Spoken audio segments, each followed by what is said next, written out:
নমস্কাৰ আজি বহু দিনৰ মূৰত আপোনালোকৰ মাজলৈ আকৌ আহিছো বিশেষ অনুৰোধ মৰ্মে মোৰ শুভাকাংক্ষী কেইজনমানে বিশেষভাৱে অনুৰোধ কৰিছে যাৰ বাবে আকৌ আহিব লগা হ'ল আজি খুব চমুকৈ হাতৰ তলুৱাৰ বিষয়ে অৰ্থাৎ কৰতলৰ বিষয়ে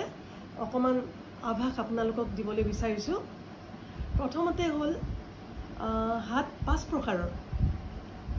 ৰঙা বৰণৰ হাত যাৰ হাতৰ তলুৱা ৰঙা বৰণৰ হয়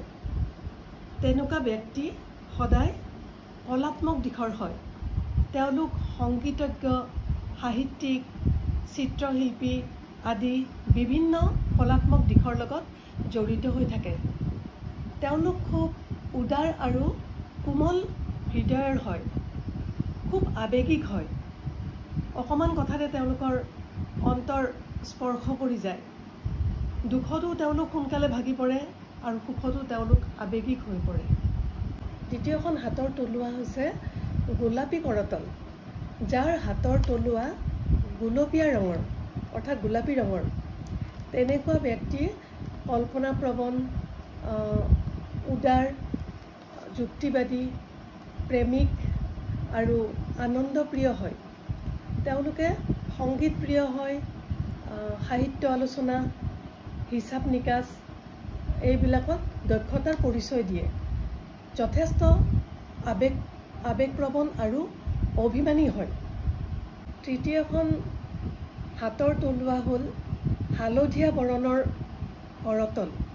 অৰ্থাৎ যাৰ হাতৰ তলুৱা জণ্ডিছ ৰোগৰ দৰে হালধীয়া হয় বা হৰিদ্ৰা বৰণৰ হয় তেনে ব্যক্তি খুব অসুখী হয় মানে জণ্ডিছ পিত্তৰোগ কফ এইবোৰ হ'ব পাৰে আৰু দুৰ্বল হয় তেনেকুৱা ব্যক্তি অধৈৰ্য হয় তেওঁলোকৰ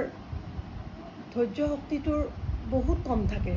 আৰু মনটো খুব চঞ্চল হয় কিন্তু কোমল স্বভাৱৰ হয় চতুৰ্থতে যাৰ হাতৰ তলুৱাৰ ৰং ক'লা বৰণৰ হয় তেওঁলোক মনুষ্যত্বৰ শাৰীত নপৰে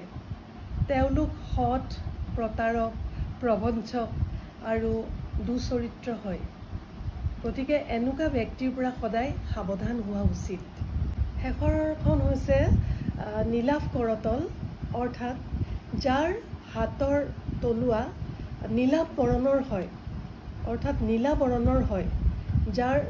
স্নায়ুবোৰ উঠি থাকে নীলা নীলা ৰং হৈ সেইখন নীলাভ কৰতল বুলি কোৱা হয় আৰু সাধাৰণতে এনেকুৱা কৰতলৰ ব্যক্তিৰ স্নায়বিক ৰোগ থাকে আৰু মানসিক অস্থিৰতা বৃদ্ধি হোৱা দেখা যায় তেনেকুৱা ব্যক্তিৰ যদি হাতৰ তলুৱা বেছি পৰিমাণে নীলাভ হয় তেন্তে তেওঁৰ মস্তিষ্কৰ বিকৃতিও ঘটিব পাৰে সচৰাচৰ দেখা যায় যে তেনেকুৱা ধৰণৰ ব্যক্তি বেছিভাগ সময় অসুখত ভোগাই দেখা যায় বিশেষকৈ স্নায়বিক ৰোগত আজিলৈ আহিছোঁ নমস্কাৰ